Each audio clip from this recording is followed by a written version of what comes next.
Certainly. So Bitcoin is a crazy idea that because we can't all agree upon who owns what money, let's each of us keep a copy of that ledger. And so we'll just distribute copies of that ledger. So it's so that we can all agree, so that when we each have a copy, we just keep those copies in sync, and then we know who owns what money. Ethereum is the even crazier idea that we can't agree upon which computation was run properly. And you need to run computations to solve hard problems. You know, the internet is full of code. Financial systems are full of code. When I trade a coin with you on some exchange, that's a piece of code that's governing the transaction.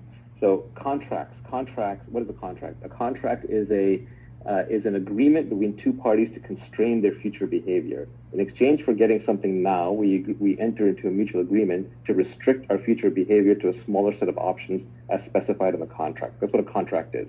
It's actually a piece of legal code. So Ethereum is this idea that, hey, why can't we move this legal code into a smart contract? Why can't we write it in code and move it onto the blockchain where it's enforced through math, where each of us runs a copy of the adjudicating code of the judiciary on our computer? It's that insane idea, and it looks like they might actually pull it off.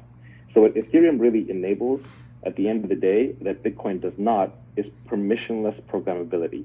Anyone can come in and write codes, smart contract to run in the Ethereum blockchain and to resolve what would otherwise be financial disputes that would need judges and guard dogs and guns to resolve. And so instead of needing all the courts and Wall Street, we can use Ethereum to rebuild all of Wall Street.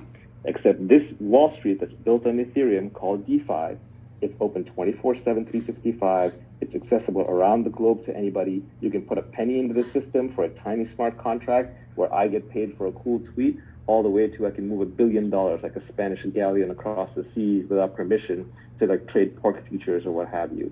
So everything you see on Wall Street times 10, scaled up and scaled down, will eventually live on the Ethereum blockchain and perform much, much better. And I think it was Katie's earlier point, Suna's earlier point, instead of paying giant transaction fees to all the hedge fund traders sitting in New York, we're going to end up paying slivers to automatic code running on the blockchain.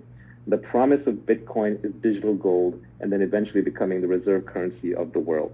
The promise of Ethereum is replacing all the people in suits and ties and shirts in Wall Street and white shirts in Wall Street and London and Shanghai and Hong Kong, and replacing all those traders with automated code running very efficiently on the blockchain so that we can resolve our own contracts. Tony Soprano had a great line where he said, I'm a businessman who has to enforce my own contracts. So you can see what happens when you don't have contract enforcement. So what happens? We create governments, and governments enforce our contracts for us. But a lot of times that's just messy. It's ugly. You got to get judges involved. You have to worry about jurisdictions, governments of other plans. How do you do cross-border stuff? You can't do contracts for very small amounts. Ethereum enables you to build contracts of any size, any scale, any time with anyone. And that's just the beginning of it. It can do more than that, but that's enough to swallow for now. Oh my God.